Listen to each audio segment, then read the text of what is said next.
कल हमने गांधी जी का जो सिद्धांत था ना, सर्वोदय का सिद्धांत, उस सिद्धांत को पढ़ा था। उससे पहले हमने पढ़ा था अरस्तु का जो दर्शन है, अरस्तु की नैतिकता का सिद्धांत। ठीक है, आज हमारे सामने जो टॉपिक है गांधी जी के ट्रस्टीशिप का सिद्धांत। हाँ हाँ, गांधी जी के ट्रस्टीशिप का सिद्धांत ये बताते हैं कि सब कुछ है ना वो भगवान का है, लेकिन आप केवल उसके मालिक हैं उसका यूज करने के लिए। ट्रस्टीशिप सिद्धांत का ये मेन कॉन्सेप्ट है। ठीक है, गांधी जी के ट्रस्टीशिप का सिद्धांत ये लिखो।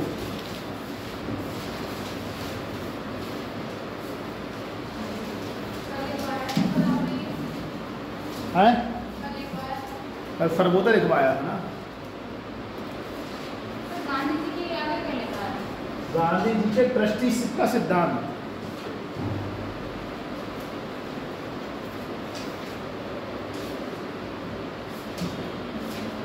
ये पानी में बोतल देना है।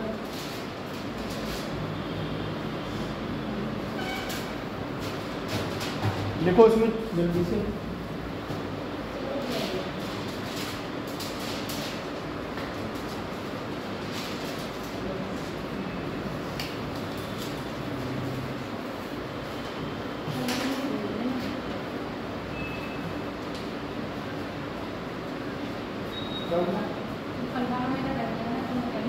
तीन चार पांच पेज लिखवाए होंगे ना।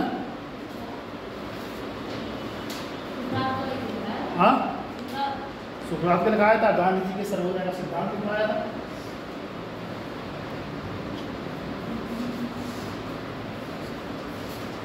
लिखो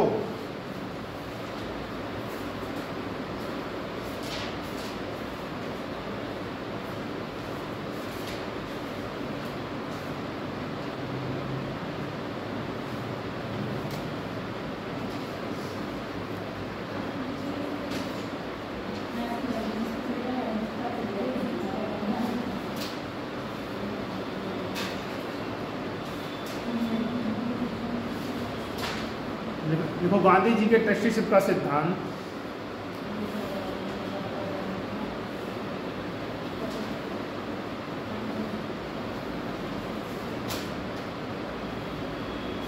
उनके धार्मिक विश्वास पर आधारित है।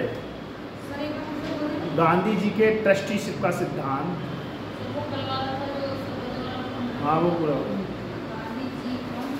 ट्रस्टीशिप का सिद्धांत उनके धार्मिक विश्वास पर आधारित है।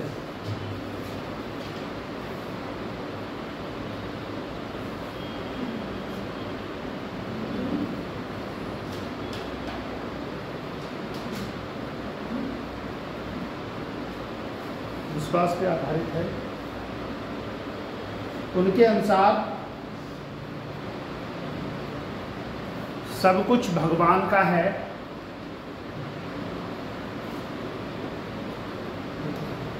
अरे आ गए भाई, आ गए। सब कुछ भगवान का है, सब कुछ भगवान से है। ये ट्रस्टीशिप का सिद्धांत चल रहा सरनाम। ठीक है, गांधी जी के अभी 3 लाइनें लिखाएंगे तो गांधी जी का ट्रस्टीशिप का सिद्धांत डाल दो और 3 लाइनें छोड़ दो। ठीक, पेपर आ गया ना, टाइम नहीं है बिल्कुल। 2 प्रोफेसर के पेपर लगे हुए हैं यार, दिमाग काम नहीं करता। सही बताऊँ मैं, सही बात मैं बता रहा हूँ, छोड़ के चला गया होता, लेकिन तुम लोग की वजह से तुम लोग आते हो यार। हाँ नहीं, यूपी वाला हो गया, हरियाणा वाला है, हाँ चंडीगढ़ में और गुड़गांव में वैकेंसी है।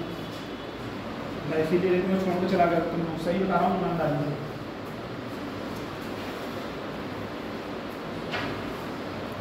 एक दिन सबको बोलूँगा सुनो द्विवेदी को कि मेरी 2 क्लासें एक्स्ट्रा लगाओ। आज मैं यूनिट 6 और 7 जो है वो करवा दूँ, और केस स्टडी का मैं 1 घंटे का ऑडियो बना के ग्रुप पे भेज दूँगा। ठीक है, वो आप देख लेना। ठीक है, तुम लोग को नुकसान नहीं हो यार, तुम लोग आए हो तो यहाँ पढ़ने के लिए। ठीक, सरनाम सिंह तुम किसी से, सौम्या से या मनीषा से, प्रियंका से, किसी एक से अपना कॉपी लेना, फोटो खींच लेना। ठीक है, यही ठीक ये कर दो। मैं चाहता हूँ किसी का हंसा देवी आज इतना तुम कहाँ बैठ गई बहन जी आप? तुम्हें तो मैंने कल बहुत याद किया ना, तो मैं चाहता हूँ तुम यहाँ बैठो आगे। मैंने तुम्हें कल बहुत याद किया, मजाक नहीं, सीरियस बता रहा हूँ। मैंने बोला आई नहीं, अच्छा नहीं लग रहा क्लास में।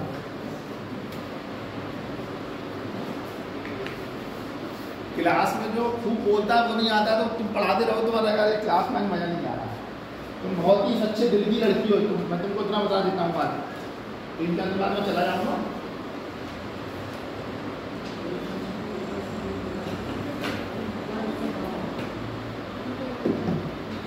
लिखो उधर वाले कंपनी में चला दीजिए, ऐसे चलने दो।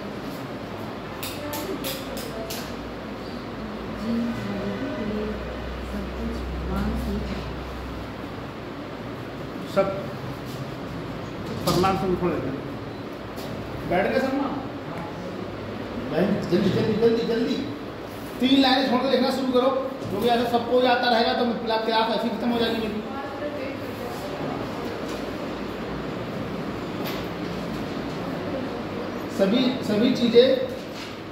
सभी चीजें समग्र रूप से भगवान के लोगों के लिए हैं। सभी चीजें समग्र रूप से भगवान के लोगों के लिए हैं, ना कि किसी व्यक्ति विशेष के लिए।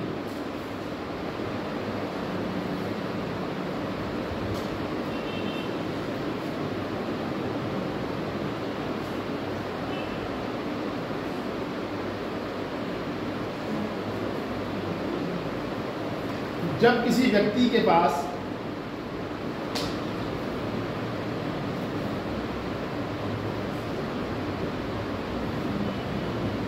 अपने अनुपात से अधिक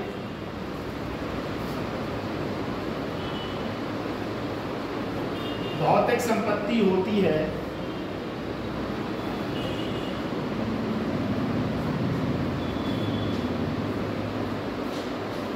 तो वह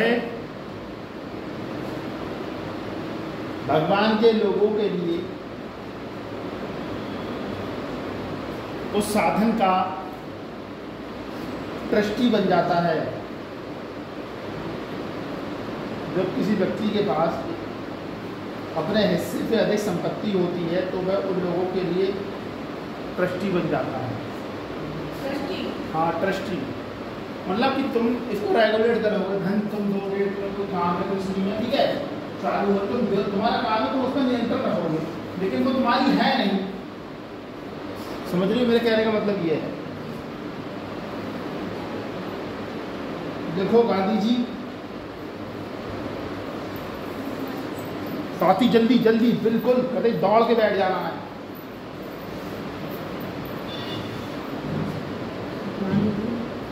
जल्दी निकालो तभी बोलेंगे अगली लाइन। 5 लाइनें छोड़ देना, 5 या 6। सलमान सिंह तुमको यार मैंने बहुत याद किया, तुम किसी बच्चे से पूछ सकते हो क्लास में। मैं पता नहीं कहाँ चला गया, क्या मजबूरी है, क्यों नहीं आ पा रहा। तुम लोगों को मैं छोड़ के जाऊँगा तो मुझे बहुत दुख होगा, सही बता रहा हूँ। वो आदमी आता लगाव हो जाता है। मैंने किसी को डांट दिया हो तो कोई बुरा मत मानना यार, कभी ठीक है हंसा देंगे ठीक, कभी मैंने तुम्हें डांट दिया हो तो बुरा मान विश्वास की किसी को मैं डांट दिया हूँ कि तुम लोग नाराज मत होना। कभी कभी वैसे तो डांटा नहीं होगा किसी को, लेकिन कभी कभी हर आदमी एक जैसा नहीं रहता ना हमेशा। इसमें देखो गांधी जी भौतिक समृद्धि के वितरण में, गांधी जी भौतिक संसाधनों के वितरण में, समृद्धि या संसाधन कोई वितरण में केवल मानवीय गरिमा को ध्यान में रखते हैं। इस प्रकार इसमें आर्थिक विचारों की तुलना में नैतिक मूल्यों का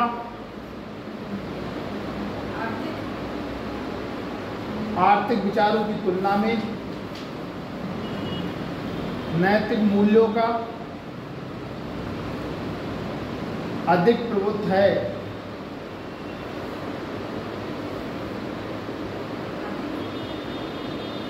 अधिक प्रभुत्व है, प्रभुत्व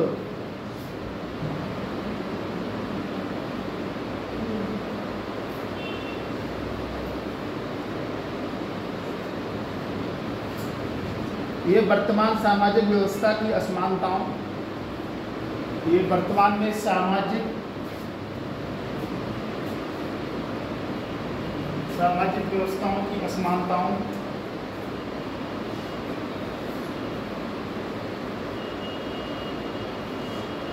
और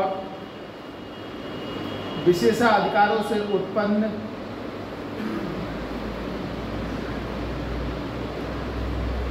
सभी सामाजिक और आर्थिक संघर्षों को, विशेषाधिकारों से उत्पन्न सभी सामाजिक और आर्थिक संघर्षों को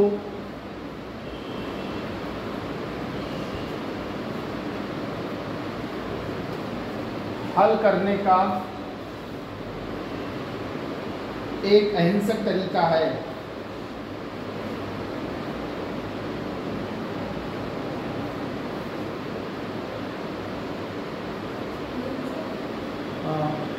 अहिंसक तरीका है। देखो, ट्रस्टीशिप के विचार की प्रासंगिकता, ट्रस्टीशिप के विचार की प्रासंगिकता।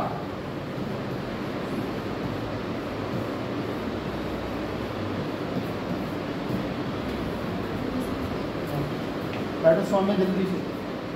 ट्रस्टीशिप के विचारों की प्रासंगिकता। सौम्य पानी ठंडा है इसमें।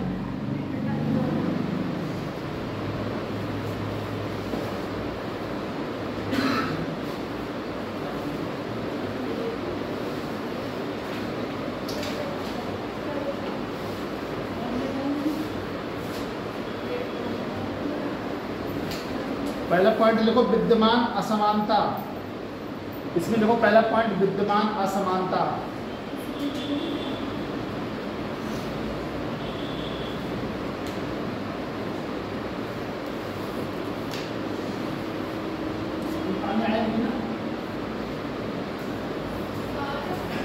ऑक्सफैम रिपोर्ट से पता चलता है कि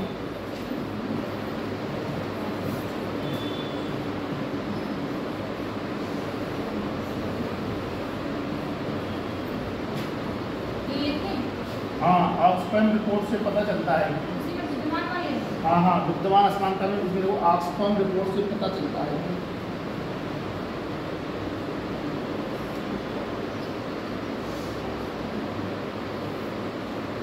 पता चलता है कि भारत की शीर्ष 10% आबादी के पास, भारत की शीर्ष 10% आबादी के पास, भारत की 10% आबादी के पास 73% संपत्ति है।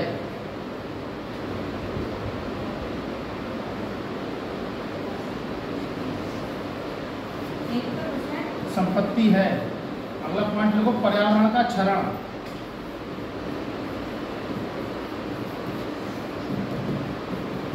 अगला पॉइंट है पर्यावरण का क्षरण।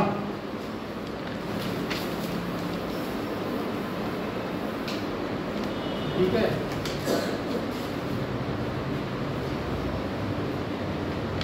इसलिए पर्यावरण, इसमें देखो ग्रीन हाउस गैसों का उत्सर्जन, ग्रीन हाउस गैसों का उत्सर्जन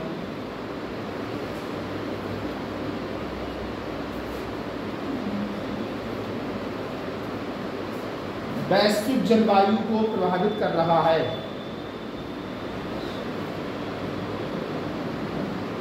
प्रभावित कर रहा है।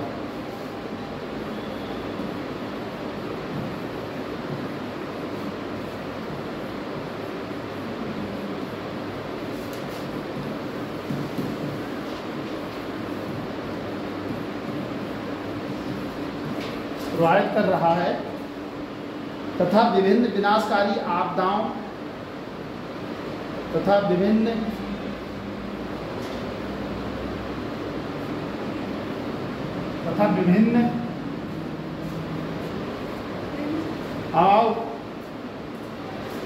विभिन्न विनाशकारी आपदाओं और बीमारियों का कारण बन रहा है।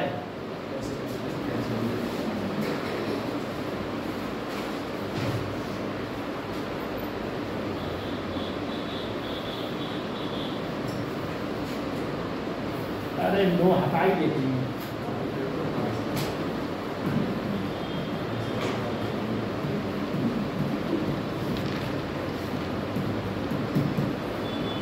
अगला पॉइंट है प्राकृतिक संसाधनों का अत्यधिक दोहन।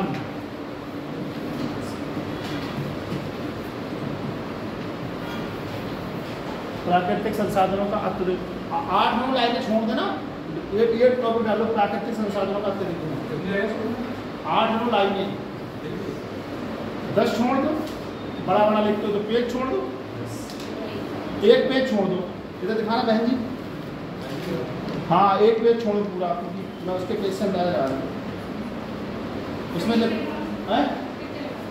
प्राकृतिक संसाधनों का अत्यधिक दोहन पॉइंट है ये पूछा है क्वेश्चन 2 बार, ठीक है मेंस में।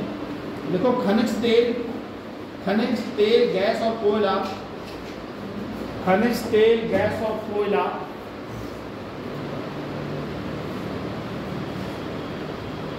गैर नवीकरणीय संसाधन हैं। गैर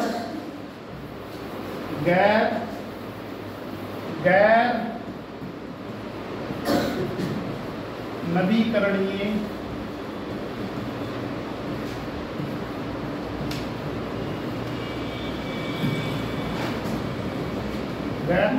संसाधन है।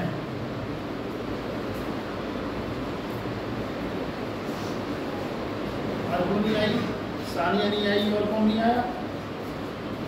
और अच्छा वो तो नहीं आता है, आ रहे हैं। मैं क्या हैं क्या रहे तो थोड़ा सा लेट हो जाता है कभी कभी। सामग्री और ऊर्जा स्रोतों के रूप में, सामग्री और ऊर्जा स्रोतों के रूप में क्या कही बहन जी? सामग्री और ऊर्जा स्रोतों के रूप में उनके उपयोग से पृथ्वी के भंडार में कमी आती है।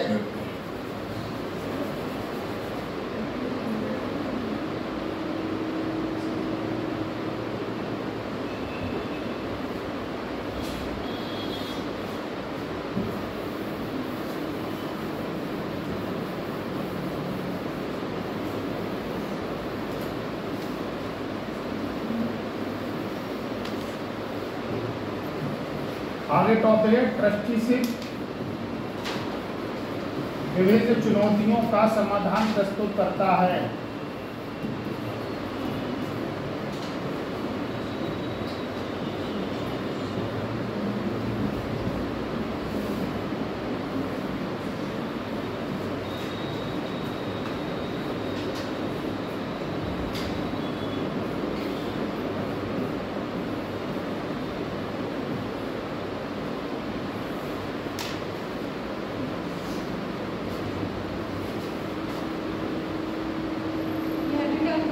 हाँ, ट्रस्टीशिप विभिन्न चुनौतियों का समाधान प्रस्तुत करता है।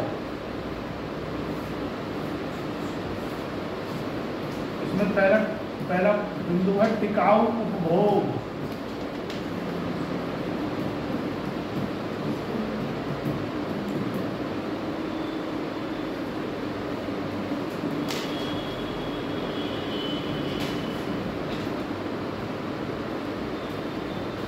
देखो दूसरों को, इसमें देखो दूसरों को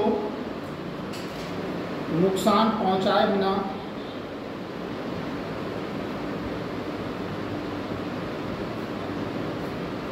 जरूरत के लिए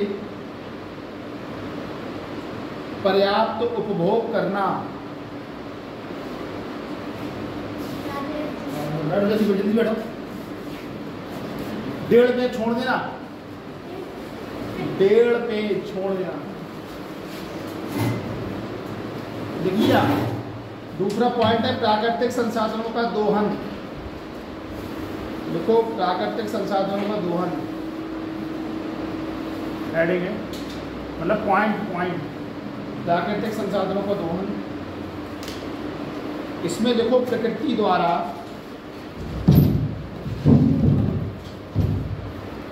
प्रकृति द्वारा प्रदान किए गए संसाधनों की देखभाल करना,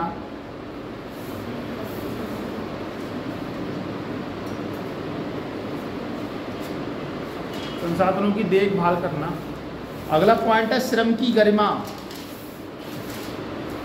श्रम की गरिमा,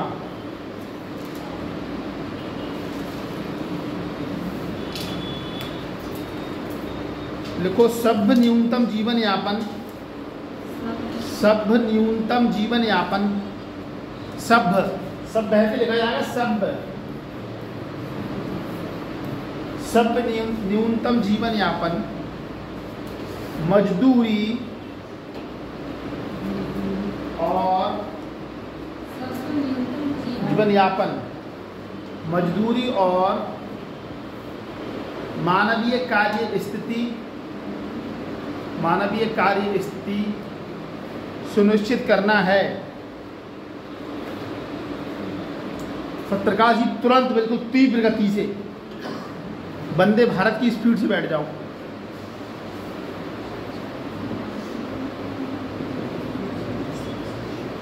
अगला पॉइंट है धन का न्याय संगत वितरण।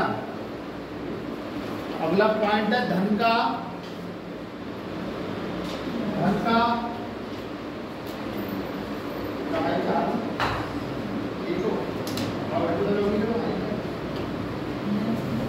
चलो इससे सौम्या अपनी ठीक है, सौम्या दे दी कॉपी, सौम्या का राइटिंग ठीक है।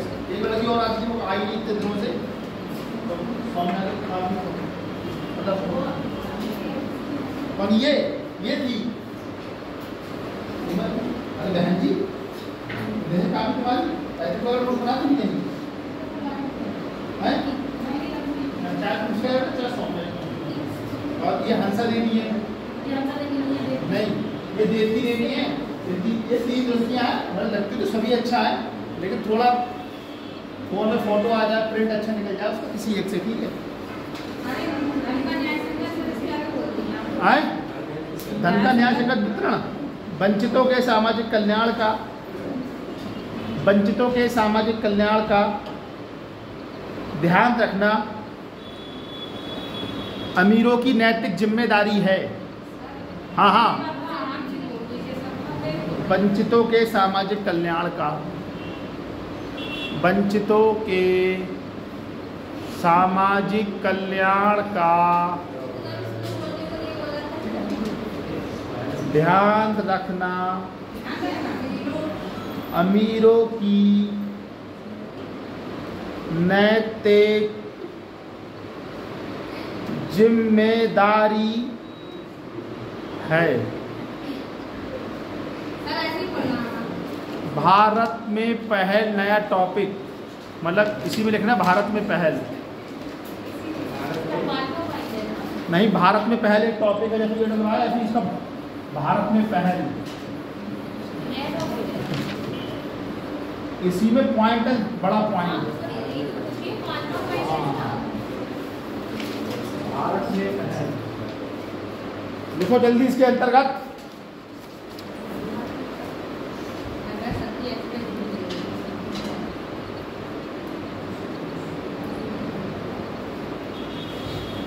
ऐसे लिखा जाए कारपोरेट्स। आज कारपोरेट्स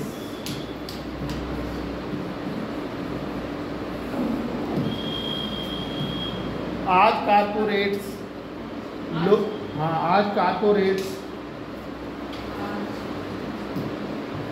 लोगों के जीवन को सकारात्मक और नकारात्मक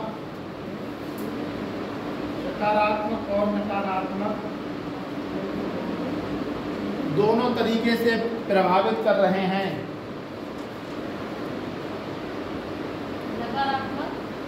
दोनों तरह से प्रभावित कर रहे हैं। जहां वे एक ओर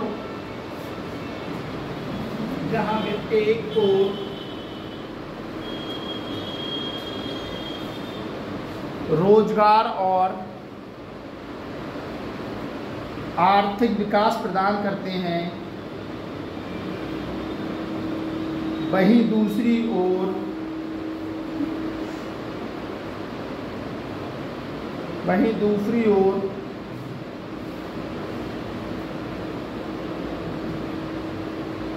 प्रदूषण और संसाधनों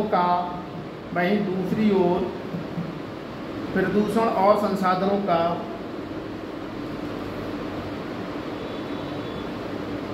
असंतुलित दोहन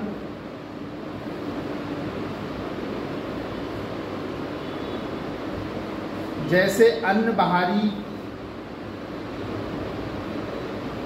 प्रभाव भी होते हैं।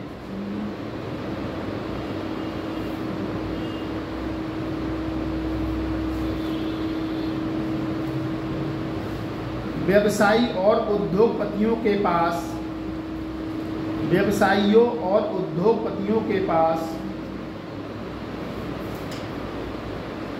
व्यवसायियों लिख दूं और उद्योगपतियों के पास जो पूंजी और प्रौद्योगिकी का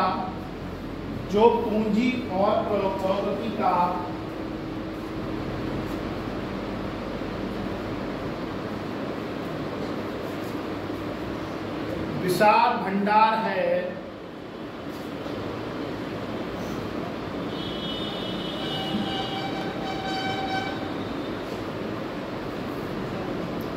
उसका उपयोग विभिन्न क्षेत्रों में स्मार्ट समाधान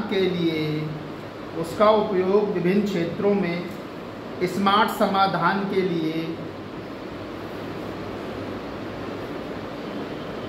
यहाँ तक कि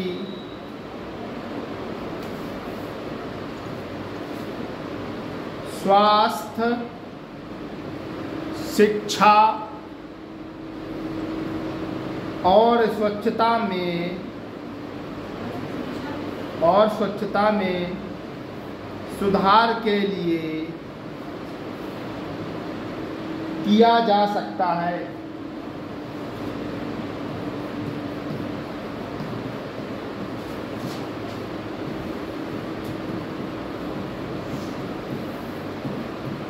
अगला पॉइंट डालो, कॉर्पोरेट सामाजिक उत्तरदायित्व।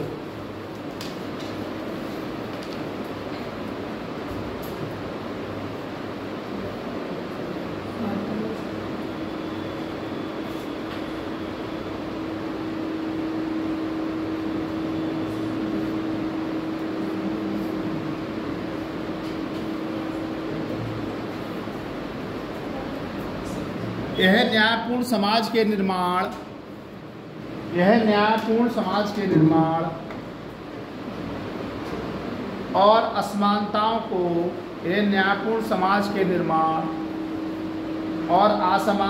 को कम करने में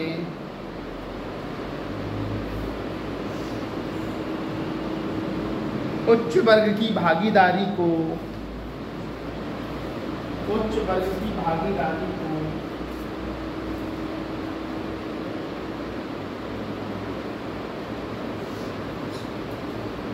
बढ़ावा देता है।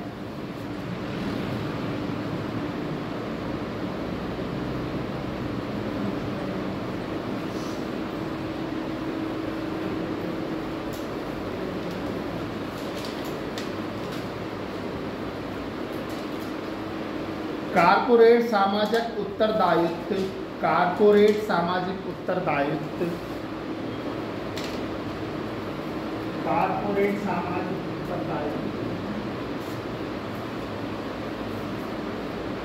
इस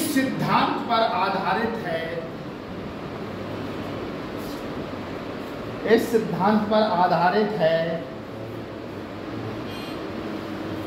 कि कॉर्पोरेट क्षेत्र जो समाज में अपनी वस्तुओं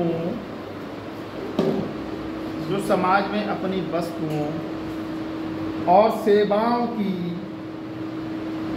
बिक्री के माध्यम से लाभ कमाते हैं और सेवाओं की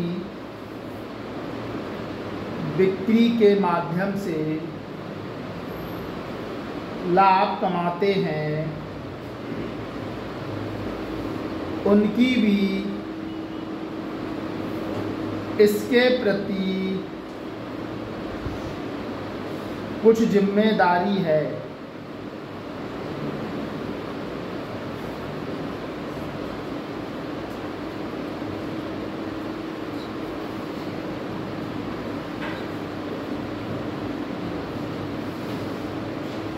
भारत दुनिया का पहला देश है,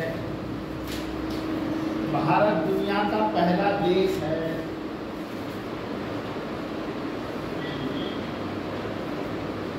भारत दुनिया का पहला देश है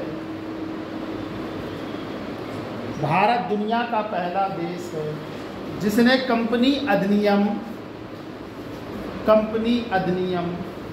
2013 के माध्यम से कंपनी अधिनियम 2013 के माध्यम से CSR को, कारपोरेट समाज उत्तरदायित्व को CSR भी कहते हैं, ठीक है। 2013 के माध्यम से CSR को अनिवार्य बनाया है। बहन जी जल्दी बैठ जाओ, तीव्रतम गति से कतई। CSR को अनिवार्य बनाया है। हाँ, 2013 के माध्यम से CSR को अनिवार्य बनाया है। 1.5 या 2 पेज छोड़ देना बहन जी आप। आज लेट कैसे हो गई?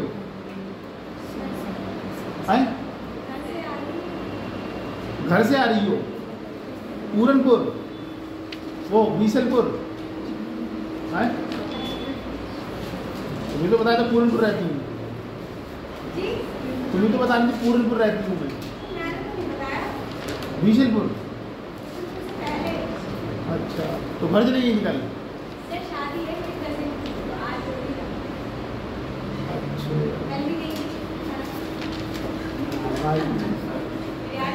एक लड़की क्लास में है, फिर उद्देश्य है पढ़ो और खाना खाओ फिर पढ़ो।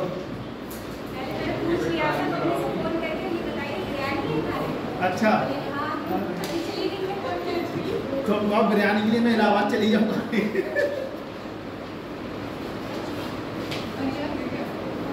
पानी आ गया?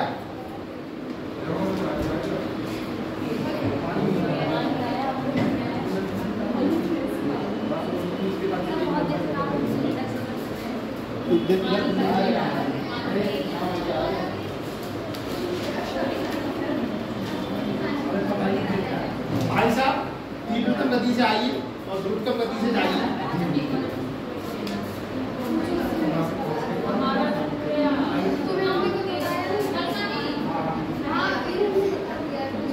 चले जाओ। देखो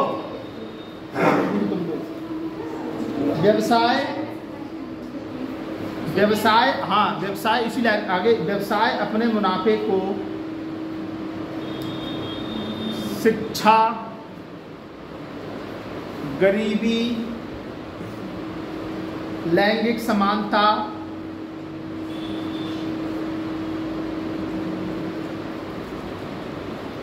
भुखमरी जैसे क्षेत्रों में निवेश कर सकते हैं।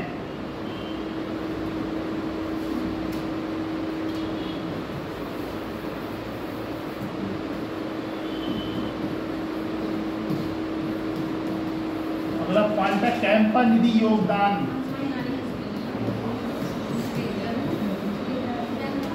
कैंपा निधि योगदान है, ये पॉइंट लिखना है, कैंपा निधि योगदान है।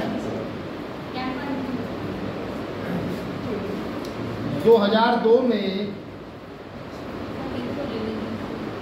सारा आज तुम थक गए लिखते लिखते ना। हाँ बोलो, तुम 2 चीज समझो। हाँ, ये ट्रस्टी सब सिद्धांत के अंदर चलता है। एक क्वेश्चन पूछा 2 बार, ठीक है मेंस में। गांधी जी के ट्रस्टीशिप सिद्धांत से आप क्या समझते हैं? वर्तमान में उसकी क्या प्रासंगिकता है? ट्रस्टीशिप सिद्धांत ये है कि आपके पास जो संपत्ति वो ईश्वर की है, आप केवल उसके ट्रस्टी हो, मतलब संरक्षक हो। ठीक, जैसे आपके पापा के पास जो भी 1 बीघा 2 बीघा 100 बीघा जितनी भी जमीन होगी, धन संपत्ति, ट्रैक्टर, ट्रक, मारुति, रेलगाड़ी, एयरपोर्ट जो भी है, वो केवल आप उसके संरक्षक को उसकी देखभाल कर सकते हो, और उसकी देखभाल आप आम हित के लिए, आम लोगों के लिए कर रहे हो। ठीक है, तो इसलिए अपनी संपत्ति पे गांधी के हिसाब से घमंड मत करना, क्योंकि तो आपको जन्म मिला, संपत्ति मिली है, एक दिन आप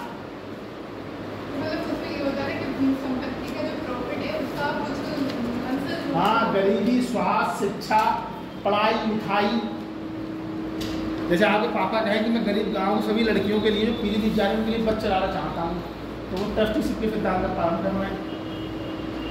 समझ में आ गया? अब तुम थोड़ी लेट हो गई थी, मैंने 3-4 लाइनें बताई थी, 3-4 लड़कियां आई थी, क्योंकि समय का भी ध्यान रखना पड़ता है ना। मैं क्या बोल रहा हूँ, 2002 में सर्वोच्च न्यायालय ने 2002 में सर्वोच्च न्यायालय ने आदेश दिया था कि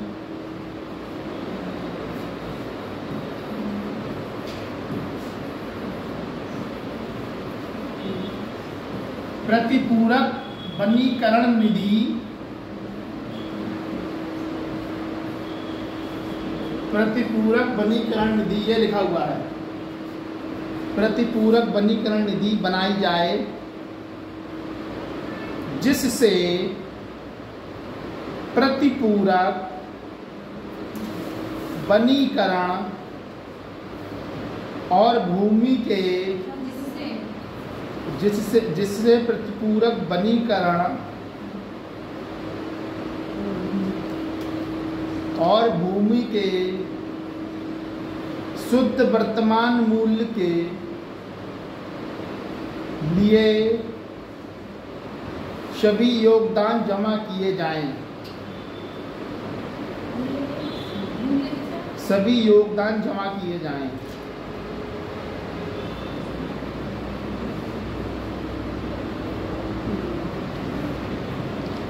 अगला अगला अगला है जिला खनिज फाउंडेशन, जैसे ये लिखा टेम्पल की है, जिला खनिज फाउंडेशन है।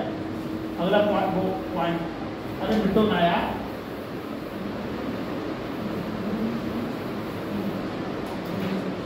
जिला खनिज फाउंडेशन यह एक गैर लाभकारी निकाय के रूप में स्थापित ट्रस्ट है, लाभकारी निकाय के रूप में स्थापित ट्रस्ट है जो खनन कार्यों से प्रभावित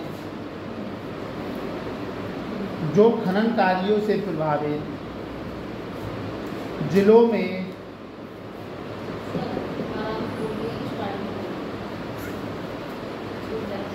यह एक गैर लाभकारी निकाय के रूप में स्थापित ट्रस्ट है जो खनन कार्यों से प्रभावित जिलों में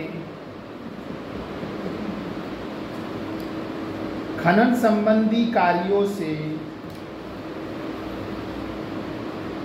प्रभावित व्यक्तियों और खनन संबंधी कार्यों से प्रभावित व्यक्तियों और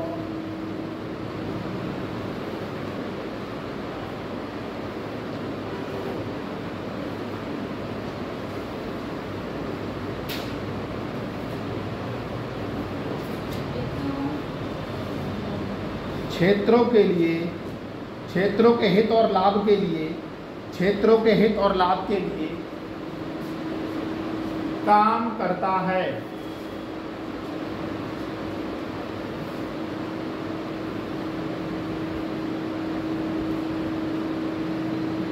इसे खनिकों के योगदान से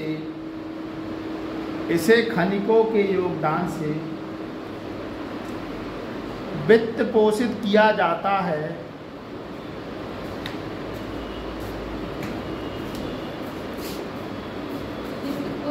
हाँ, वित्त पोषित किया जाता है। इसका जोर स्वास्थ्य केंद्रों, स्कूलों आदि जैसे मानव विकास संकेतकों को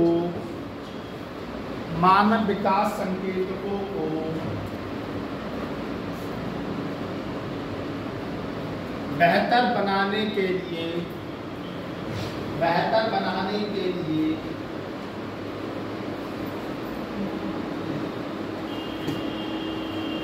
किया जाता है।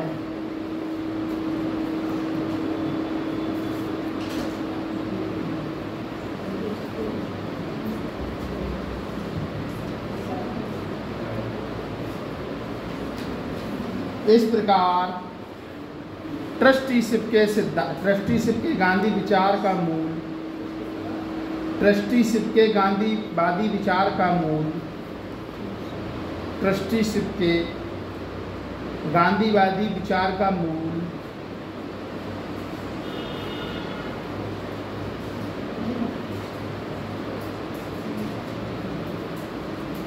मानव जीवन का विकास, उत्थान और समृद्धि है।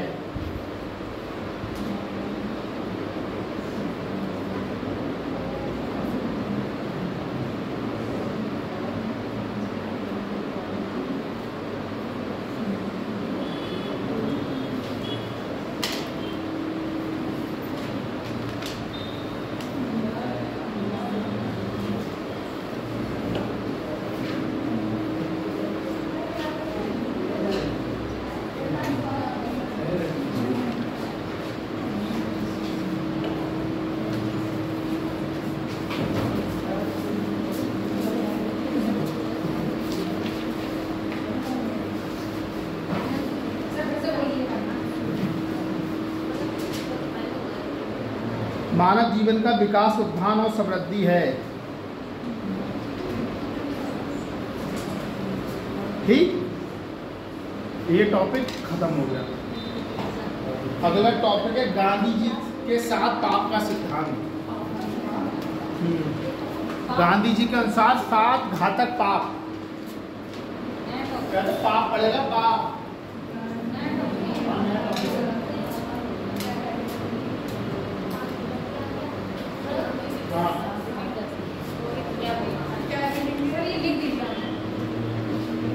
गांधी जी के 7 पाप का सिद्धांत। 7 6 के बाद 7 आता है। 7 एग्जैक्टली होते देवी तो पाप किए होंगे तो एक आध पाप मिल जाएगा इसमें। तुमने एक आध पाप इसमें। हाँ, गांधी जी के 7 पाप का सिद्धांत, 7 sin प्रिंसिपल।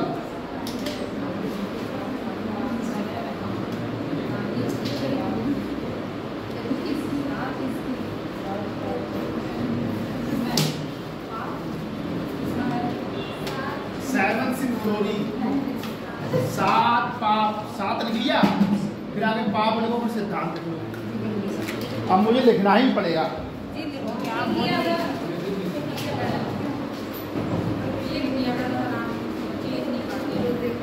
7 पाप का सिद्धांत।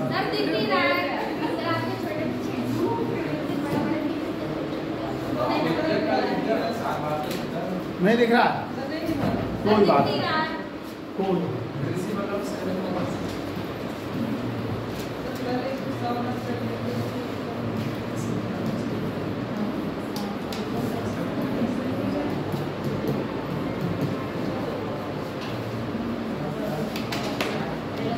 अब देखो हंसा देवी, इसमें तुमने कितने पाप किए गिन लेना। एक आध में तुम फंसी जाओगे पक्का है। तुम सब में एक ना एक इसमें फंस जाएगा पक्का है, देख लेना।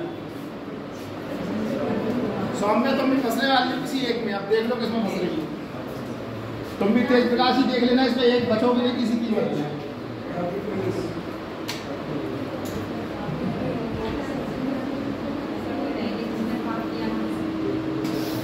पहला लिखो नैतिकता के बिना व्यापार, नैतिकता के बिना व्यापार। सतनाम तुम एक में फंसो को देख लेना, चाहे किसी में फंसो।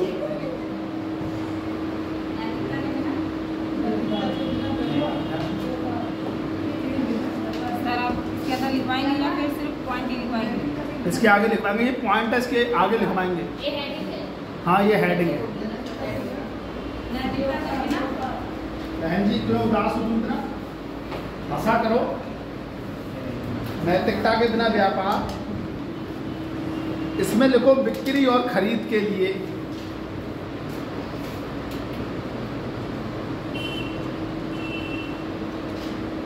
नागरिक कानून। स्वाति फंसोगी किसी एक में, देख लेना। नागरिक कानून हर छोटे पहलू को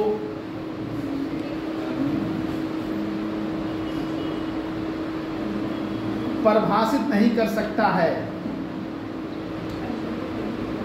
सान्या कहीं तुम एक में, कहीं कहो किसी में जाओ तुम। इसलिए नैतिकता की बड़ी भूमिका है। जैसे हंसा देवी दूध बेचती हैं, चुपके से उसमें थोड़ा पानी डालती, अब तू देख रहा है क्या? सायरा मान लिया तुम्हारे घर में रेत का बिजनेस है, हल्का सा पानी छिड़काव कर दिए, रेता भारी हो गया। हाँ, इसलिए नैतिकता की बड़ी भूमिका है।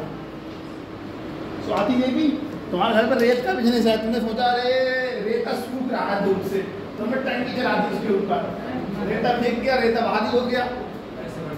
हंसा दे देंगे, अरे इधर भी कोई नहीं, इधर भी कोई नहीं है, 1 लीटर दूध में आधा लीटर पानी डाल दिया, कोई देख रहा है क्या? तो इसके लिए नैतिकता बहुत जरूरी है, समझ रही हो? प्रियंका को काम दिया गया खाना बनाने का, इनसे कही कि तुम रिफाइंड में बनाना, इनने कोई किसी कंपनी लोकल तेल 100 रुपये वाला डाल के पूड़ी बना दी, कोई देख रहा है क्या? आए तुम पे नहीं आता है, सास बनाती साथ में। अरे लड़कियों के लिए बहुत बड़ा दुख है। तुम्हारी भी सास नहीं बनाएगा, लेकिन तुम भी ध्यान रखो भाई। बहू किसके लिए लाएगी? सेवा के लिए, सेवा कर्म धर्म के लिए।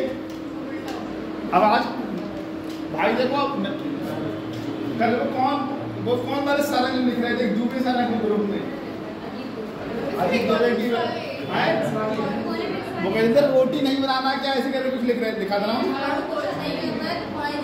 हाँ अब समझाएंगे ना, जो तैयारी करके आएगा वो समझाएगा। और हम तुम्हें ये समझाते हैं किसी से पति से पैसे नहीं मांगने, इसलिए पढ़ लो।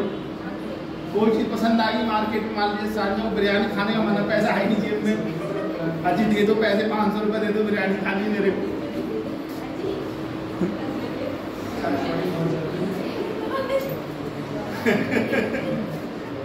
क्या जुनैद भाई, तुम्हारी पत्नी अगर तुझसे बोलती, क्या नाम है इनका, तुम्हारी पत्नी बोलती कि मेरे को तो मोमोज खाने पैसे हैं ही नहीं उसके, तुम्हारे पास मान लिया भाई, किसी के पास पैसे खत्म हो सकती हैं, नहीं मान लिया तुम्हारे पास नहीं है पैसे, तो बेचारी कम से कम कहीं पढ़ाई लिखाई कोई काम करेगी। मेरी कॉलोनी में महिला है ना, वो सिलाई का काम करती है। भाई साहब मेरी बातें सुन लो, मैं 3-4 दिन और सुना रहा हूँ आपको, उसके बाद अपनी बातें करना। तो वो उन दीदी के हस्बैंड ख़त्म हो गए थे यार, लेकिन वो सिलाई का काम आता था। शादी के 2 या 2.5 साल बाद उनके हस्बैंड ख़त्म हो गए, और उनकी सिलाई की दुकान इतनी चलती है कि कोई भी आता है तो कहती है कि 12 या 15 दिन बाद ही मिलेगा, उससे पहले मेरे पास।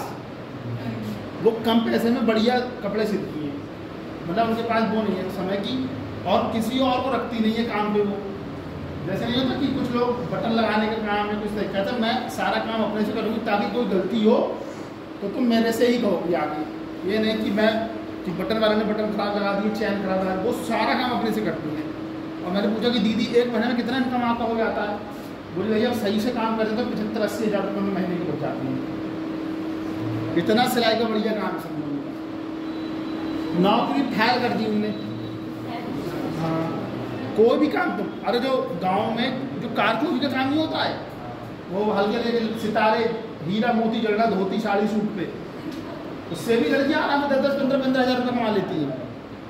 भाई काम तो काम है। देखो एक बात हमेशा तुम लोग याद रखो, कोई भी काम तुम ईमानदारी से करोगी, कोई भी काम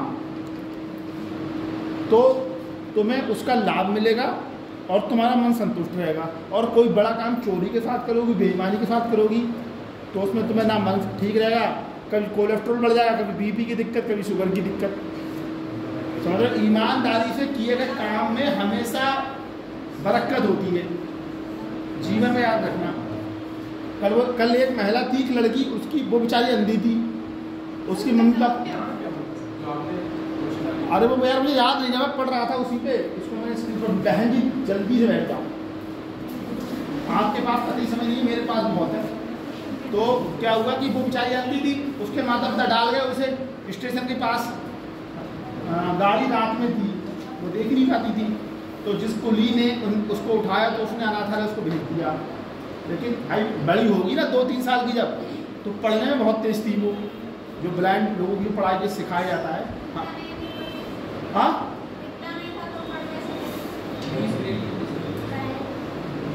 नहीं जी, क्या कहें, क्या कह रही, जो ब्रेल लिपि आती है ना, मैं तुमको बताता हूँ कैसे पढ़ते हैं। मैं मेरे साथ के लड़के पढ़ते थे, मैं बता दे रहा हूँ, उनके जो अक्षर होते हैं वो उभरे हुए, तुम गलत पढ़ दोगे, वो गलत नहीं पढ़ते हैं। साथ के लड़के हैं, हम यहाँ जा रहे हैं, ऐसे करके उनके अक्षर जो ना वो उभरे हुए होते हैं। तुम्हें कैसे पता ये है, क्योंकि तुम्हें सिखाया गया बचपन में, उनको बचपन से ब्रेल लिपि भी सिखाया गया, और हमसे अच्छा लिखते हैं वो, पता है, खटखट। और वो और अंधे लोग गिरते नहीं, ये चीज नोट कर लेना, तुम गिर जाओगे, अंधे लोग नहीं गिरेंगे। तुमने देखी उनकी छड़ी, खट खट खट खट, उनको सारी चीज़ें सिखा, मतलब यार जो चीज़ तुम्हारे अभ्यास में आ जाए, तो जो प्रैक्टिस देगा मैं परफेक्ट, प्रैक्टिस से आदमी बहुत आगे बढ़ जाता है। तो उसको छोड़ जाता है कि अब वो पढ़ने में इतनी होशियार, लेकिन सब समय की बात है। तुम भी पढ़ लो बहन जी, तुम्हें को कह रहा हूँ। दूसरा पॉइंट लिखो, मानवता के बिना विज्ञान।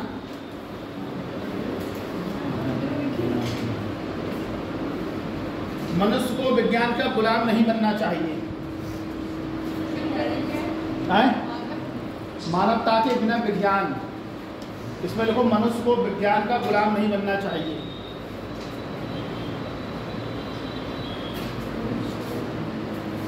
तबीयत भैया सही हो, भैया आदमी आ।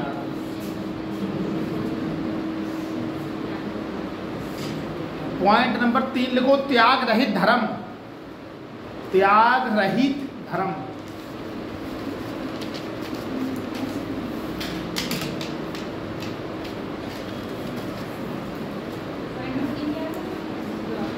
माधुरी ना, माधुरी नाम है तुम्हारा?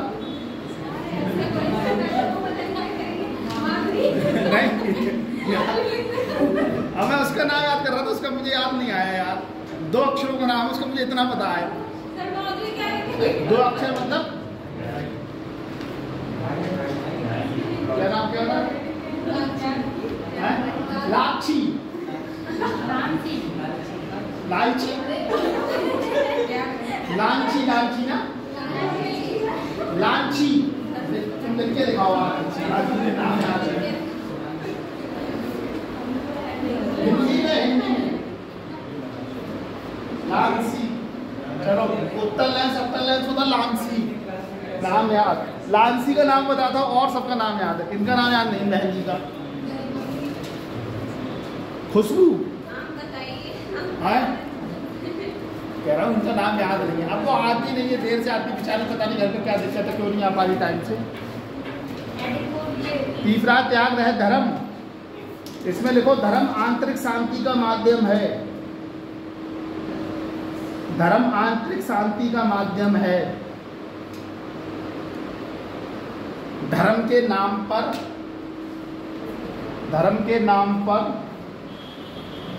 धन या संपत्ति इकट्ठा करना पाप है। धर्म के नाम पर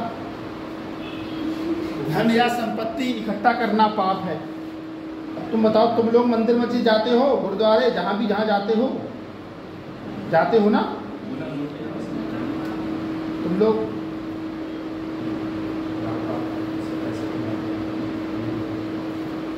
तुम लोग जो भी मंदिर गुरुद्वारे या जहाँ जिसका जो धार्मिक स्थल है वहाँ तुम लोग जाते हो, तो तुम्हारे मन में एक सवाल ये आता है कि नहीं कि अगर भगवान है तो बाहर भिखारी क्यों बैठा है? ठीक, पहला क्वेश्चन। दूसरा, प्रसाद भगवान को चढ़ाया, भगवान तो खाते नहीं, तो प्रसाद जाता कहाँ है? दो क्वेश्चन कम से कम तुम्हारे दिमाग में आने चाहिए। अगर भगवान है तो बाहर भिखारी लोग क्यों हैं? और प्रसाद भगवान को चढ़ाया तो भगवान तो खाते नहीं हैं, उनको तो भोग लगता है, तो बाकी जो इतना प्रसाद, लड्डू, फल फूल, मीठी टाइप की जो गोलियां या प्रसाद, वो जाता कहाँ है? भोग लगाने के बाद जैसे आपने प्रसाद चढ़ा दिया, ठीक, उसके बाद भगवान तो खाते नहीं, उनको तो भोग लगता है। देखा आपने भगवान खाते हुए कभी? नहीं, देख लिया या फिर चुपके से खा रहे, नहीं वो नहीं देख रहे, चुपके से खा लेता हूँ हल्का सा। देखा, जिस भी धर्म स्थल के, चाहे हिंदू हो, मुस्लिम हो, सिख, ईसाई, पंजाबी, जैन, जो भी यहाँ बैठे हों, एक क्वेश्चन तो आप मन में उठ सकता है ना कि भगवान को तो भोग लग गया, उसके बाद ये लड्डू, केला, प्रसाद, मिठाई सब चढ़ रही है, कहाँ जा रही है? ये प्रश्न आपके दिमाग में स्वतः उठ सकता है। आपके दिमाग में उठ सकता है कि भगवान ने ही हमें बनाया है तो हम लोग दुखी क्यों रहते हैं? जब भगवान ने बनाया तो ये अमीर क्यों, ये गरीब है? भगवान है तो अमीर आदमी गरीब को मार रहा है, तो क्यों नहीं इसको सजा दे रहा है? ऐसे जो क्वेश्चन है वो स्वाभाविक आपके दिमाग में उठ सकते हैं। या आप परेशान हैं तो यार हमारी कुछ, जैसे किसी का गेहूँ, बारिश आ जाए बहुत तेजी, किसी के धान खराब हो गए हों, किसी के गेहूँ खराब हो गए हों, लाई खराब हो गई हो, या अभी जब गेहूँ कट रहे तो भूसा उड़ गया मेरे गांव में 1-2 लोगों का, इतनी तेज आंधी आई, तो क्या कहता है, भगवान हमारी तरफ देख ही नहीं रहा था। ये आएगा ही।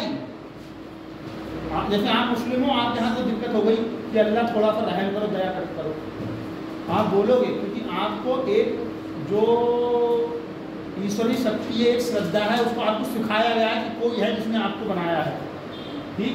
लेकिन जब आपको दुख कम नहीं होते तो पता नहीं भगवान हमारी तरफ ध्यान दे रहा नहीं दे रहा है, आप बोलोगे, मुझसे नहीं बोलोगे, अकेले मन में बोलोगे, क्योंकि तीसरे व्यक्ति को बोलोगे।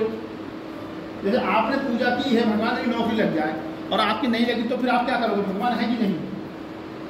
एक क्वेश्चन तो स्वतः आपके दिमाग में आ सकता है ना भाई, ये तो क्वेश्चन आपके दिमाग में एक बार अगर है तो मेरा काम क्यों नहीं बना? एक काम बन गया, एक नहीं बना, तो जिसमें बना उसमें भगवान थे, और जो नहीं बन पाया उसमें भगवान नहीं थे।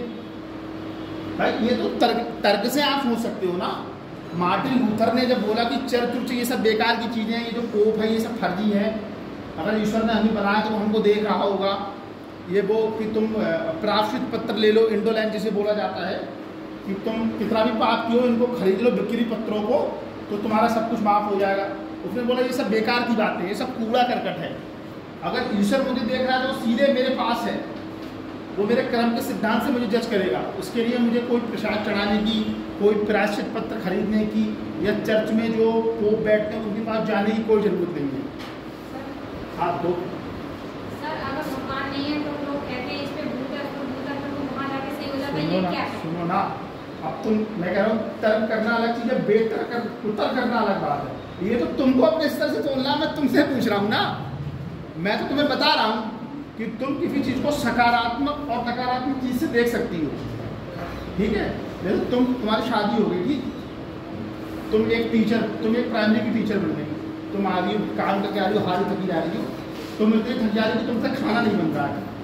अब तुम्हारी सास से पूछा जाए कि तुम्हारी पत्नी कैसी है, तो कहेंगे नौकरी तो कर रही है, अच्छी बात है, लेकिन खाना बना के खिला देती है।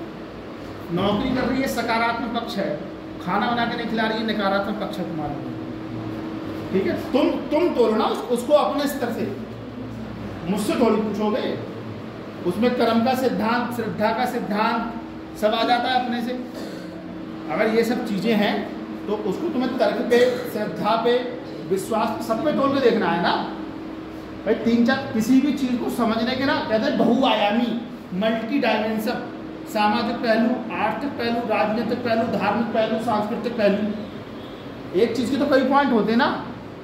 तो तुम्हें ऐसा नहीं कि इसी चीज़ को, जैसे कोई लड़का है, किसी का बहुत अच्छा दोस्त है, दोस्ती टूट गई उससे, जैसे हरना, क्या नाम है, और बराबर वाले का क्या नाम है?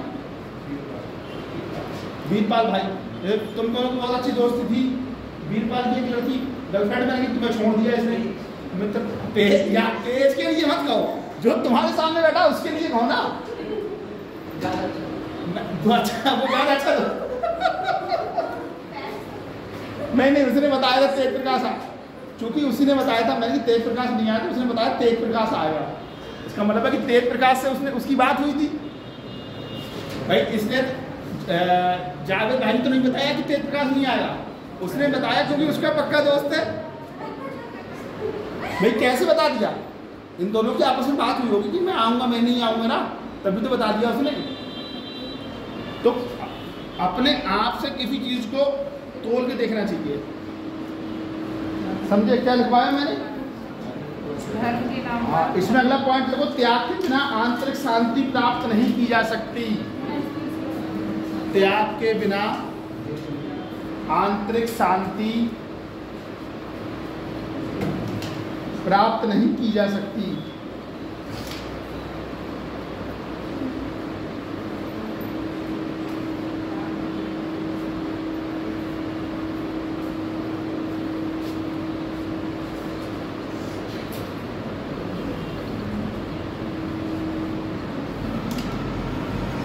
अगला पॉइंट है सिद्धांत विहीन राजनीति।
देखो, राजनीति एक ऐसी प्रक्रिया है, राजनीति एक ऐसी प्रक्रिया है जिसमें विचारधारा और दर्शन के आधार पर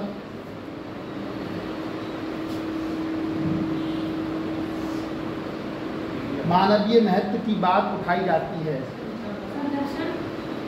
के आधार पर मानवीय महत्व की बात उठाई जाती है।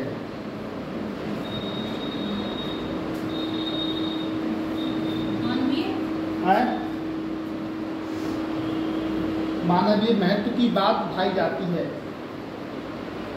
अगर इसे बिना किसी सिद्धांत के सिर्फ वोट बैंक के लिए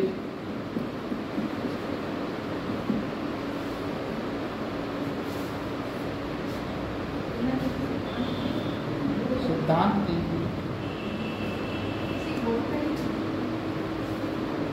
अगर इसे बिना किसी सिद्धांत के सिर्फ वोट बैंक के लिए जुटाया जाता है तो ये पाप के बराबर है।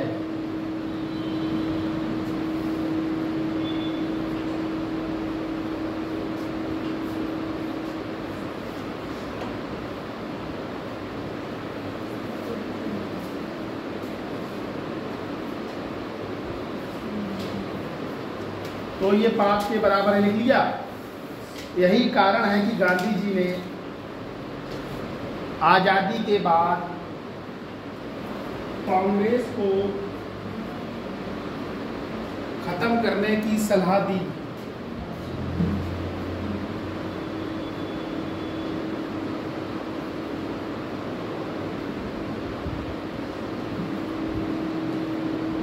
क्योंकि जिस लक्ष्य के लिए कांग्रेस बनी थी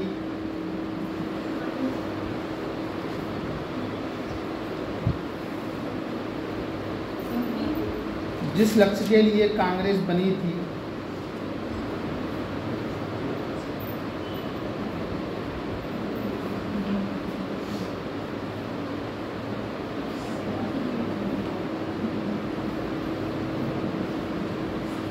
वह हासिल हो चुका था।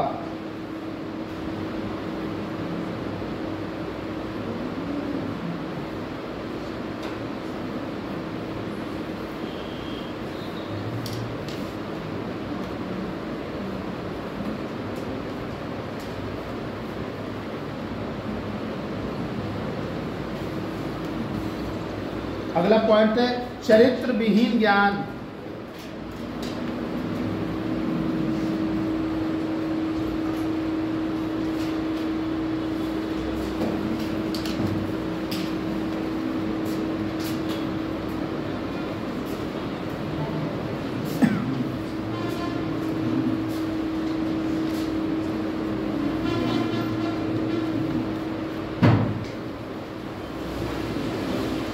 चरित्र के अभाव में सत्य निष्ठा का विकास नहीं हो सकता।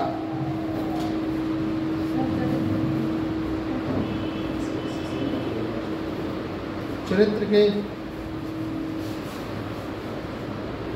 अभाव में सत्य निष्ठा का विकास नहीं हो सकता।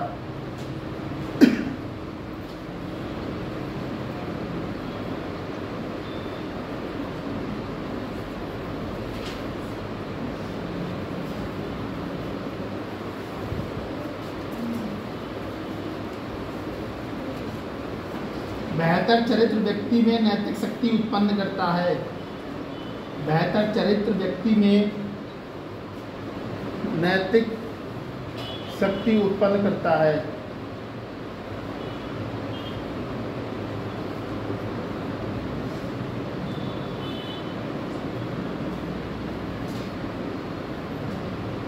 अगला पॉइंट है काम के बिना धन। काम के बिना धन।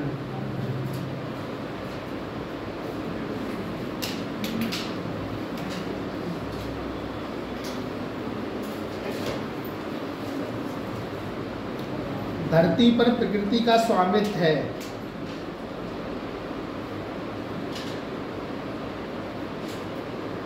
हम सामान्य मालिक हैं जो निश्चित समय के बाद बदलते रहते हैं। धन पर प्रकृति का स्वामित्व है। हम सामान्य मालिक हैं जो निश्चित समय के बाद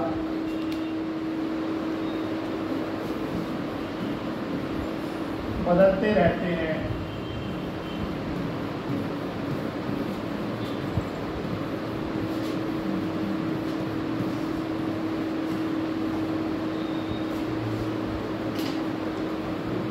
इसलिए व्यक्ति को धन के ट्रस्टी के रूप में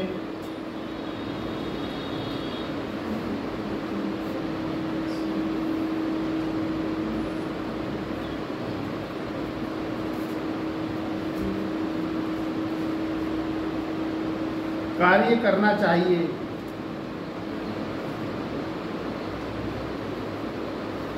इसमें अगला पॉइंट है बिना किसी मेहनत के अर्जित किया गया धन पाप के बराबर है।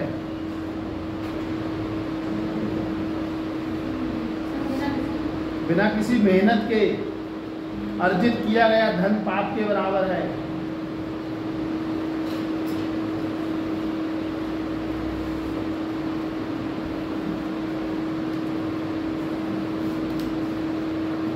विवेक। अगला पॉइंट है विवेक के बिना सुख।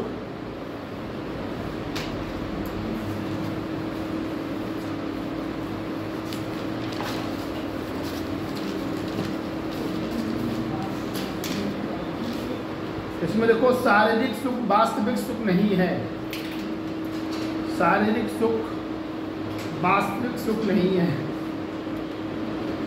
पंखा चल रहा हो और आप लेटे हुए हो, लाइट चली जाए, इससे ज़्यादा दुख मुझे गर्मी के मौसम में और कोई नहीं बताता। मैं अपना बता रहा हूँ। क्यों सतनाम सिंह, आप सो रहे हो, गर्मी के मौसम, पंखा चल रहा हो, लाइट चली जाए, कितनी गुस्सा आती है। शारीरिक सुख वास्तविक सुख नहीं है, क्योंकि यह अस्थायी है।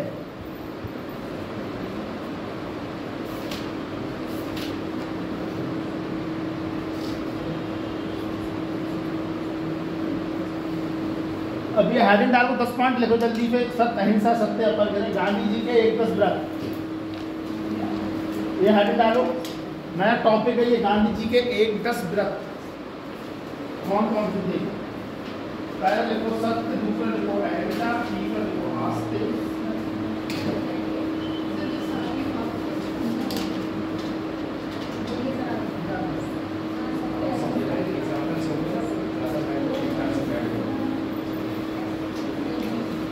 पहला पॉइंट था नैतिकता के बिना व्यापार। इसमें लोग क्या आजकल तुम्हें मिलावटखोरी खबरें सुनिए। हाँ, पहले तकलीफ बात तो फिर समझा दूँ। ये इस पहले टॉपिक डाल लो, गांधी जी के 1-10 व्रत, नया टॉपिक है ये। पहला लिखो सत्य, इसमें दूसरा लिखो अहिंसा,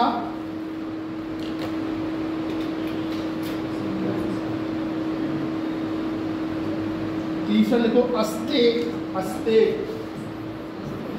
अस्ते,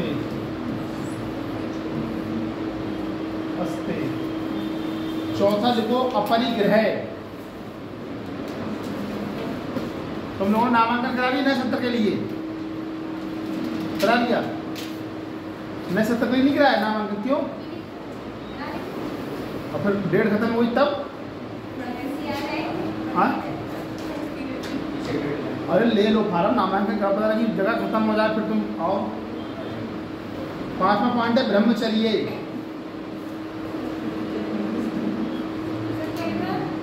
ब्रह्मचर्य। अगला पॉइंट है आस्वाद। अगला पॉइंट है आस्वाद, आस्वाद। अगला पॉइंट है अस्पृश्यता, अनटचेबिलिटी, अस्पृश्यता। अच्छा लिख दे रहे हैं हंसा जी, आप क्यों इतना परेशान हो रही हैं? आज आप बोली नहीं है, कोई कारण है क्या? दवाई खा के आई ना बोलने? अस्पृश्यता।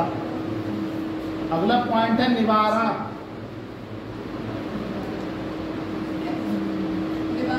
निवारण, निवारण, दूर करना किसी चीज को। कहते क्या निवारण है इसका? हाँ, बहुत सुंदर, बहुत बढ़िया। अगला पॉइंट है शारीरिक श्रम।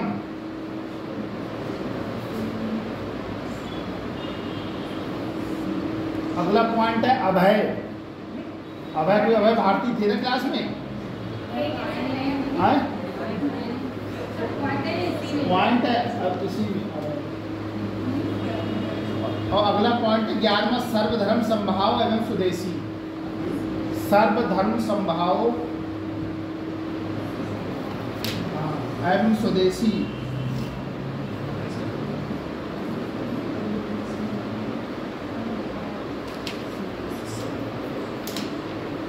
आप सुनो, जो तो मैं तुमको 7 पाप लिखवाए थे गांधी जी के। पहला क्या था? नैतिकता के बिना व्यापार। आज तो तुमने देखा होगा ना, मिलावट बर्फ, मिलावट लस्सी, मिलावट रसगुल्ला, मिलावट बर्फी, है ना। तो उन्होंने कहा है कि तुम्हारे लिए हर चीज़ के नियम नहीं बनाए जा सकते ना। हम तुम्हें देख रहे हैं रसगुल्ला बनाते हुए, ठीक है। तो तुम जो व्यापार करो उसमें ईमानदारी बरतो, उसमें नैतिकता बरतो, समझ रहे हो। तुम मिठाई रसगुल्ला को ऐसे बनाओ लेकिन तुम्हें खाना सफाई के साथ, नैतिकता के साथ। पता चला कि खोए में आपने आलू घोट के कर दिया, दही में अरारोट, वो सब नहीं, इसके क्या क्या बनना है, तो सब्जी पकड़ी जा रही है, समझ रहे हो सतनाम। इधर देखा उधर देखा, कोई नहीं, हाथ दूध में पानी डाल लो,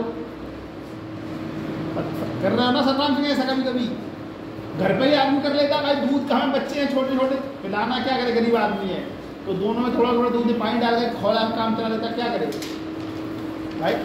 देखो जितने भी महापुरुष होंगे ना, वो एक आदर्श बातें करते हैं जो बहुत कम संभव है। जैसे मुस्लिम समाज में ब्याज लेना हराम बताया जाता है ना, मेरे यहाँ एक मौलाना थे, वो बैंक में पैसा जब जमा करते थे ना तो कहते थे पहले ही कि ब्याज तुम अपने पास रखना चाहे कुछ करना, मुझे जो मेरा धन है वही चाहिए। वो ब्याज लेते ही नहीं थे बिल्कुल, मना है ना ब्याज लेना, तुम लोग को पता होगा ज़्यादा। तो मुस्लिम धर्म में ब्याज नहीं चलता है। अब करने को तो लोग ब्याज का काम कर रहे हैं, करने को तो लोग ब्याज का काम कर रहे हैं। बताओ गलत तो नहीं कह रहा हूँ मैं। दूसरा है मानवता के बिना विज्ञान। ये है जैसे हम लोग शुरू से प्रकृतिवादी थे, ठीक, हम लोग आदी हो गए सब भौतिक वस्तुओं के। लाइट होना चाहिए, कंप्यूटर होना चाहिए, फोन चाहिए, डाटा चाहिए, इंस्टाग्राम चलाना, फेसबुक, ये ठीक है। तो विज्ञान में इतना राख हो जाए कि विज्ञान गुलाम बन जाए। हम अपने प्राकृतिक चीज़ों से पैदल चलना, शारीरिक श्रम, मेहनत करना, ठीक है, जो प्राकृतिक चीज़ें उनके आधार पर भी हमें उन्हें आधारित रहना चाहिए। ये नहीं जो छोटे छोटे उद्योग हैं उनको खोल के अपना बिजनेस करना, सारा काम करना। ये नहीं कि विज्ञान पे ही निर्भर है पूरी तरीके से। जब कोरोना आया था तो दवाइयों ने काम नहीं किया, जितना योगा करके काम हो रहा था, गर्म पानी पी के काम हो रहा था। हर आदमी थोड़ी दवाई खा रहा था। कभी आप उल्टी सांसें ले ली, हंसा ले ली, उल्टी सांसें ले लेती थी ऐसे करके, तो ध्यान नहीं देता था। कोविड ने कोई प्रभाव नहीं करा हंसा लेती को, ठीक है। तो जो प्राकृतिक चीज़ है ना, नेचुरल, जैसे तुमने देखा हो पेट में गैस बनी, कहते नमक अजवाइन की फंकी मार दो, कहते गैस खत्म। अरे किसी व्यक्ति को गैस बनती हो, सुबह एक ऐसा की कली कूट के हल्का गर्म पानी से खा लो, गैस नहीं बनती है। ऐसा तुम्हारे अपने घर में पूछ रहे तुम, या किसी व्यक्ति की चोट लग जाए तो कहते हैं हल्दी वाला दूध पियो, कहते हैं, फिर कहते नहीं कहते हैं। तो ये जो नेचुरल है ना, साइंस वाले चोट लग गई, अरे MRI कराओ, डॉक्टर साहब को दिखाओ, पट्टी बांधो, वो भी ठीक है। एक जमाना जब डॉक्टर ही नहीं हुआ करते थे, एक्सरे नहीं हुआ करते, तो भी तो आदमी ठीक हुआ होता होगा कि नहीं होता होगा। पॉइंट नंबर 3 का त्याग रहे धर्म। त्याग रहे धर्म का मतलब होता है कि जब तक आप किसी चीज़ में त्याग करना नहीं सीखेंगे, ठीक है, जितने भी महापुरुष हो वो त्याग करके महान विभूति बने हैं। ये नहीं कि AC में बैठ के प्रवचन दे रहा है, तुम जब तक अपने जीवन त्याग, लेकिन त्याग का मतलब क्या है, जब इस कमरे में एकांत बैठोगे ना तो तुम चीज़ों को ज़्यादा सोचोगे। सब लोग साथ बैठे कुछ सोचोगे ही नहीं, तो मन करेगा लिख लें, मन करेगा इधर देख लें, मन करेगा उससे बात कर लें। कहते हैं जब भी जैसे नहीं कि तुम पहाड़ों पर चले गए तपस्या करने के लिए, पहाड़ों पर चले गए, ठीक है, क्या कह रहे हैं, उनका कहने का मतलब है कि ये धर्म है। धर्म के लिए, धर्म का मतलब होता है धारण करना किसी चीज़ को, और तुम किसी चीज़ को तभी धारण कर सकते हो, ब्रह्मचर्य है। तुम उसका पालन नहीं करोगे, वो बताया है कि आपको पालन करना है ब्रह्मचर्य का। जो पहले 100 साल तक आदमी की आयु थी, उसमें उनने इसलिए ब्रह्मचर्य, वानप्रस्थ, गृहस्थ, संन्यास जो आश्रम थे, तो तुमने तुम्हारे जो धर्म गुरु होंगे, जो प्रवचन देते होंगे, तो तुम्हें क्या सिखाते हैं कि नैतिकता का ध्यान रखना। समझ रही हो ना, जब तक तुम लाभ का त्याग नहीं करोगे तुम नैतिकता प्राप्त नहीं कर सकते। तुम ईर्ष्या का त्याग नहीं करोगे तुम ईश्वर को प्राप्त नहीं कर सकते। तुम लालच का त्याग नहीं करोगे तुम ईश्वर का प्राप्त नहीं कर सकते। धर्म का मतलब थोड़ी कि तुम मुस्लिम धर्म हो तो ये धर्म का त्याग कर दो। धर्म का मतलब होता है ऐसे नैतिक पहलुओं को दूर रखना जो तुमको आत्मदृष्टि प्रदान करते हैं, नहीं कर पाए। कहने का मतलब ये है। धर्म थोड़ा हिंदू धर्म का त्याग कर दो बस हो गया धर्म, ऐसे नहीं। धर्म का मतलब होता है कि व्यक्ति जब पैदा होता है जब तक मरता है उन सभी पहलुओं को जो उसको अंदर से चीज़ें संतुष्टि प्रदान करती हैं उसे एक आदमी बनाती है, उनका त्याग करना। समझ रही हो? लास्ट में सिद्धांतहीन राजनीति जैसे नहीं। अभी तुम्हारे मामा भाजपा में थे, मौका देख के सपा में चले गए, समझ रहे हो ना। तो सिद्धांतहीन राजनीति क्या है? जो आपके सिद्धांत में प्रिंसिपल है उन पर आप अड़े रहो, उनको आप फॉलो करो, उनको मानो। ये नहीं कि आज इस पार्टी में चले गए कल उस पार्टी में, कभी बसपा में कभी सपा में। समझ रही हो ना। जैसे अभी तुम्हें गांव का प्रधान बनना, आप कुछ सुन नहीं रही हो, उससे बात कर रही हो। तुम्हें भी गांव का प्रधान बनना है। तुम्हारे गांव में 500 हिंदू और 500 मुस्लिम हैं, ठीक। तो तुमने क्या किया कि हिंदू पक्ष के लिए एक मंदिर का निर्माण करवा दिया। जैसे हिंदू कोई लड़ नहीं रहा है और दूसरा वाला क्या कह रहा है, ये गैर मजहबी लड़की है क्योंकि ये हिंदुओं के लिए काम कर रही है। लेकिन तुम्हें है चुनाव जीतना। तुम गए, तुमने चुपके से इधर देखा उधर देखा, साड़ियाँ बंटवारी करी महिलाओं में, मंदिर के लिए 1 लाख रुपये दे दिया, तो हिंदू के दिमाग में क्या लगा रहे, सायरा है हमारे पक्ष की बात कर रही है तो वोट सायरा को दो, ठीक। जबकि सायरा के मंदिर को 1 लाख रुपये दान देने से सायरा का धर्म नहीं बदल गया, सायरा की नैतिकता नहीं बदली, लेकिन क्या है कि लालच के लिए प्रधानी का चुनाव जीतना है, मंदिर के लिए 1 लाख रुपये दान दे दिया। अब वो क्या कहेगा, ये जो महिला है सायरा है, इसने धर्म के सिद्धांतों के खिलाफ चली गई, मस्जिद के लिए 1 रुपये चंदा नहीं दिया और मंदिर के लिए 1 लाख रुपये दे दिया। मामला थोड़ा शांत हुआ, 1 साल के बाद आपने क्या हुआ कि मस्जिद की खुदाई करवा दी, मामला तक गया, तुमने समझौता कर लिया कि भाई हमें चुनाव जीतना था, तो हमने लाभ के लिए लालच के लिए ऐसा काम किया। पार्टियां क्या करती हैं भाई, पार्टियां क्या करती हैं, जो भाजपा है, सपा है, बसपा है, कांग्रेस है, डीएमके, आम आदमी पार्टी है, जदयू है, राजद है, डीएमके है, AIDMK है, ठीक है, नेशनल प्रेस कॉन्फ्रेंस है, अजीत पवार की नेशनल, इतनी पार्टियां तो सब फायदे की बात करती हैं। उन्होंने कह दिया कि 25,000 रुपये लड़की पास होगी, 25,000 रुपये दे देंगे हम। दूसरी कह दी ना, हम पैसा नहीं देंगे, हम इतना शिक्षित करें कि रोजगार हो। उसी में प्रेमदा ने क्या कि 25,000 के लालच में कांग्रेस को वोट दे दिया, भाजपा को वोट दे दिया, सपा को वोट दे दी, जहाँ इनका फायदा लग रहा, ठीक है। तो केवल पार्टी को भी ईमानदार नहीं बनना, आप भी तो ईमानदार बनिए। प्रधानी के चुनाव में आने का कितना जलेबी रसगुल्ला सरनाम से करा, सब चुनाव आ गया तो एक खाना गाँव में ही रहूँ मैं आराम से। ये गाँव में देखा है ना आपने भाई, फल फ्रूट बट रहा है, मिठाइयाँ बट रही हैं, जिन्हें दारू पीना है वो दारू पी रहे हैं, सारे काम कर रहे हैं। हाँ क्या बहन जी, तो सरनाम सिंह के मन की बात कह दी तुमने, नहीं चिकन तक तो ठीक है, लेकिन दारू तो मैं नहीं कह सकता भाई। अब मैं तुम्हें बताया ना, मैंने तुम्हें ये बताया कि शराब पीने वाला हर आदमी गलत नहीं होता, जीवन में याद रखो। कुछ लोग होते हैं आते हाथ, शराब ना एक दवाई है एक तरीके की, अगर उसमें आप आपने आप जो हैंड जो होता है ना वॉश, उसमें भी तो एल्कोहल डाला जाता है, शराब डाली जाती है। शराब खराब चीज़ नहीं है, लेकिन आप उसको मात्रा में पियो ना। आप खाना अगर ज़्यादा खा लेंगे, अगर सारा बिरयानी खा लेगी 15-20 पीस, तो पेट में प्रॉब्लम हो जाएगी, नहीं हो जाएगी। किसी भी चीज़ को आप लिमिट में खाएंगे या लिमिट में रखेंगे तो कोई दिक्कत नहीं होगी उससे। कोई भी चीज़ दुनिया में गलत नहीं है। जब तुम्हें झूठ बोलना पाप है और उस झूठ से तुम्हारे भाई की जान बचती हो या किसी आदमी की बचती हो, झूठ नहीं बोलोगे क्या है? तो किसी पक्ष को ना कई तरीके से देखा करो, सदा सत्य बोलेंगे, मतलब सत्य बोलने से हमारी नौकरी चली गई, सदा सत्य बोलने से हमारी नौकरी चली गई, हम तो बोलेंगे सब भाई। जितनी ये देखो, जितने नैतिक पहलुओं ना ये आदर्शपन की बात करते हैं, लेकिन जीवन में ऐसा संभव नहीं है, ठीक है। हमारी जो जैसे अभी हम ही हैं ऑन समझ रहे, तो जहाँ प्रैक्टिकल है तो वहाँ आप एप्लाइड चीज़ों को अपना लेते हैं, जहाँ आपका फायदा होता है कुछ ले देंगे, किसी तरीके से काम चल जाए, ठीक है। अगला पॉइंट है चरित्र विहीन ज्ञान। भाई सारा ज्ञान व्यक्तित्व विकास में, पर्सनालिटी डेवलपमेंट के लिए आप चरित्र का निर्माण ही नहीं होगा।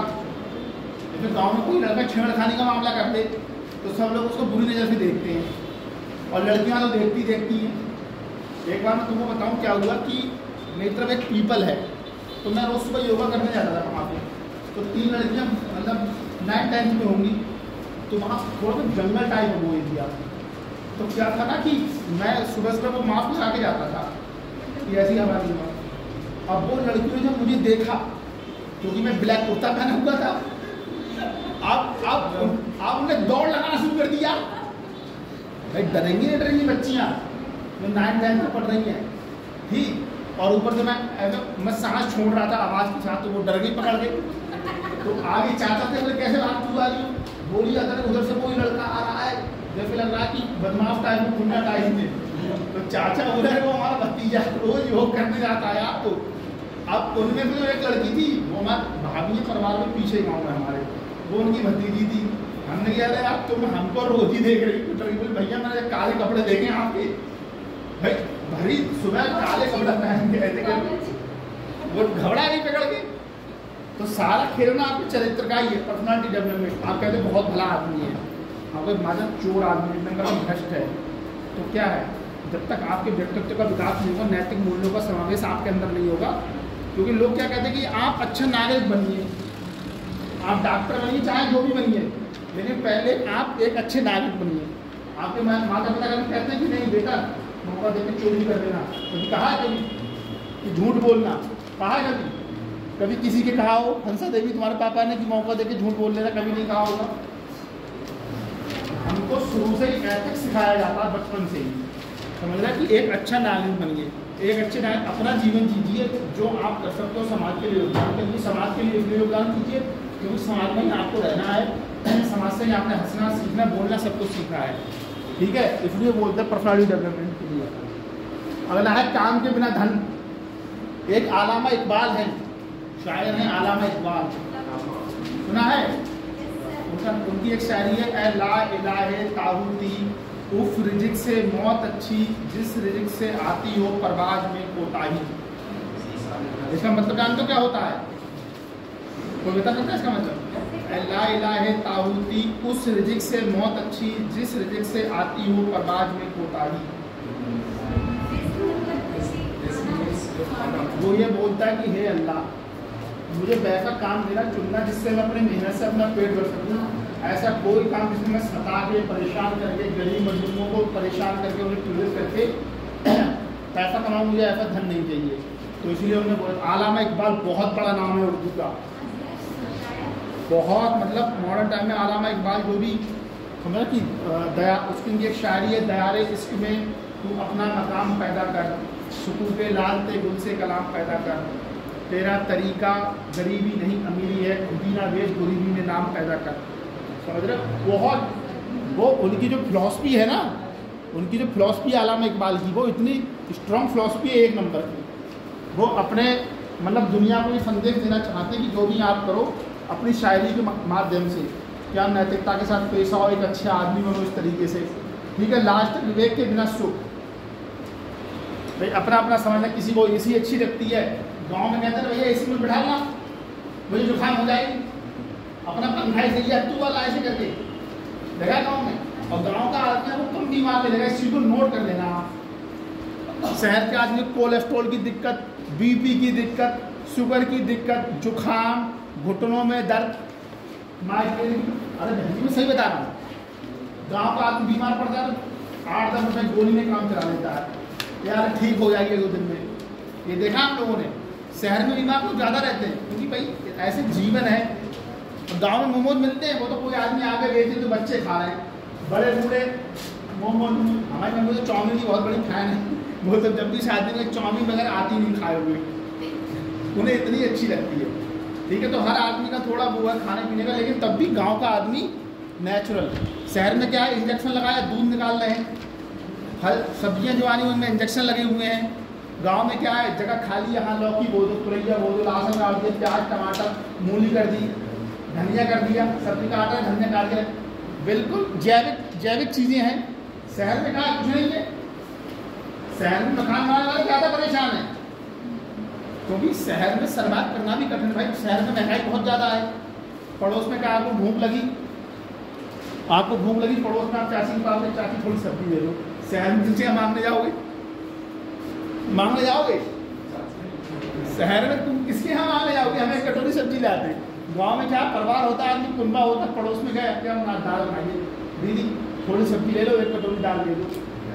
शहर में क्या होता है, शहर में आदमी एक गिलास पानी नहीं भारी पड़ता है, पानी पिला रहा है, पानी पिलाना भारी पड़ता है शहर में आदमी को।